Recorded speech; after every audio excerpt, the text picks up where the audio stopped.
In December 2019, Seenu Baraj's 3-year-old daughter was excited at the thought of going to school in a few months. But by the time her classes were scheduled to begin, India had entered into a national lockdown to curb the spread of COVID-19. Even when the lockdown was eased months later, schools remained closed across the country. Some states attempted to open educational institutions over the past 2 years, but successive waves thwarted their efforts. MG Baraj's daughter, now 5, has logged into Zoom for over 600 days to attend what she has come to know as school. She is among some 42 million Indian children who were affected by school closures at the pre-primary level. COVID in India, children have forgotten how to read. Online classes expose India's digital divide. I was really looking forward to her forming social relationships in school. But for her, friends from class have all remained small squares on Zoom, says MG Baraj. Now she may finally get to see them in person as the national capital, Delhi, where MG Baraj and her family are based, is set to open schools and colleges this month. Experts say the years children have spent away from school have affected learning outcomes considerably. If a child in the first grade misses out on learning, it will impact them over the next few grades, says epidemiologist Dr. Chandrakant Haraya, who has been advocating for schools to be reopened. The younger the child is, he adds, the greater the cumulative learning loss in the long term. Radhika writing the Hindi alphabet on a slate. Image caption. For millions of children, school closures have meant no access to education. The impact has been particularly hard on millions of children who didn't have access to laptops and uninterrupted internet. A study conducted by economists in August last year said the prolonged closure of schools in India had led to catastrophic consequences for poor children. The survey found that nearly half of the 1,400 children sampled were unable to read more than a few words. Prime Minister Narendra Modi's government seems to recognize that there's a problem, but a recent solution announced in the annual budget presented in Parliament left experts dissatisfied.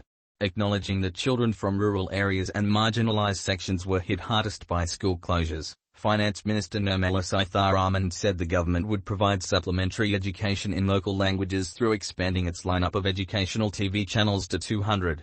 But it's unclear how children with limited access to electricity will be able to watch them. Disconnected from learning while access to online learning was easier for children from more privileged backgrounds, experts who work closely with them say many find it harder to concentrate during Zoom classes. Many students have stopped switching on their cameras. It's a symptom of the disconnect they have started feeling with the whole online learning process, says Ruth Marie, a child counselor at Kodaikanal International School in Tamil Nadu State. Teachers also have a tough time. Ms. Marie points out that in class, they could pick up cues from the body language of the children. Now you're just looking at a screen. When Malathi Karwaz's 5-year-old son started online school in 2020, his teachers tried to get them used to the routine with 30-minute classes. But even for that half hour, the teachers struggled to keep their attention, she says. A child attends an online class on Zoom. Image source, Getty Images. Image caption. Child care experts say children aged 5 and above learn best when among other children. Children aged 5 and above learn best when there are other children around them, says Maria Sitar, a child counselor. They learn social skills and how to deal with issues during playtime. They can't learn this at home away from peers, she says. Ms. Karwaz says her son's teachers try their best to make sure children learn their lessons. But what we also hoped he would learn, social skills, forming friendships and even learning to pay attention in class, is missing, she says. Parents have also struggled to deal with the stress of making sure their child is keeping up in class. Ms. Karwaz says it's inevitable that the frustration felt by parents has an effect on the child. My 5-year-old is sitting there with tears rolling down his cheeks because I'm not a trained teacher who knows how to make writing exciting, she says. She adds that she eventually reached out to her sister, who is a trained teacher, for help. But Ms. Karwaz acknowledges that not everybody had help at hand.